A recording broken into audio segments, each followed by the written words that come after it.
ಇಸ್ಪೀಟ್ ಗುಲಾಮ ಮಾಡಿದ ಮೋಸ. ನಾನು ಆಗ ಲಾಯರ್ ಆಗಿದ್ದಾಗ ಕಾಡ್ಸಾಡ್ತಿದ್ದೆ.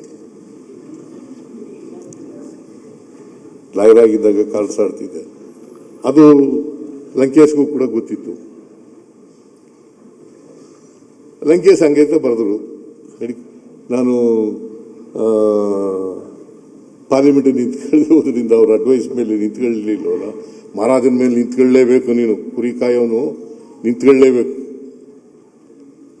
ಅಂತ ಬಲಾತ್ಕಾರ ಮಾಡಿ ನನಗೆ ಹೇಳಿದ್ರು. ನಿಂತ್ಕೊಳ್ಳಲಿಲ್ಲ. ಅದ್ರ ಮೇಲೆ ಅವ್ರ ವಾರ ಪತ್ರಿಕೆ, ಅದು ಲಂಕೇಶ್ ಪತ್ರಿಕೆ ಬರೆದ್ರು. ಆಮೇಲೆ ಇನ್ನೂ ಒಂದು ಸಾರಿ ಬರೆದ್ರು.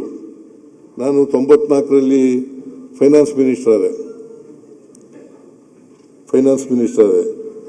ಸಿದ್ದರಾಮಯ್ಯನಿಗೆ 100 ಕುರಿ ಲೆಕ್ಕ ಹಾಕಕ್ಕೆ ಬರಲ್ಲ, ಈ ರಾಜ್ಯದ ಹಣಕಾಸಿನ ಲೆಕ್ಕ ಹೆಂಗ ಹಾಕ್ತಾನೆ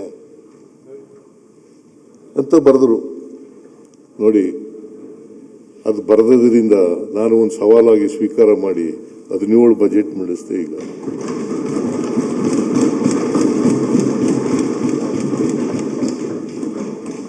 ಅಲ್ಲದೆ ಹೋದ್ರೆ ನಾನು ಫೈನಾನ್ಸ್ ಮಿನಿಸ್ಟರ್ ಆಯ್ತಾ ಇದನ್ನೇನು ಗೊತ್ತಿಲ್ಲ ನನಗೆ.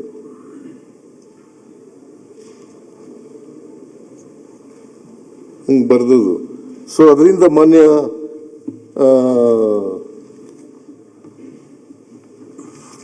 ಅಧ್ಯಕ್ಷರೇ, ಕರ್ನಾಟಕ 2024-25ರಲ್ಲಿ ನಮಗೆ ಅಂದಾಜು 3,393 25-24ಕ್ಕೆ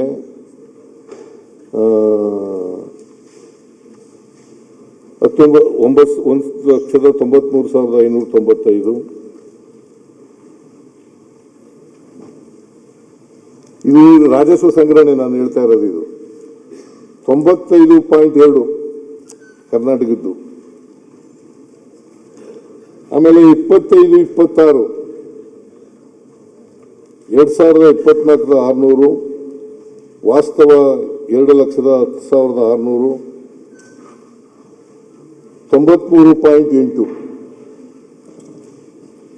ನಾನು ಯಾಕೆ ಇದನ್ನೆಲ್ಲ ಹೇಳ್ತಾ ಇದ್ದೀನಿ ಅಂತಂದ್ರೆ, ಉತ್ತರ ಪ್ರದೇಶ 75%, ನಮ್ಮದು 93.8% ಪರಿಷ್ಕರಣೆ ಆಗಿ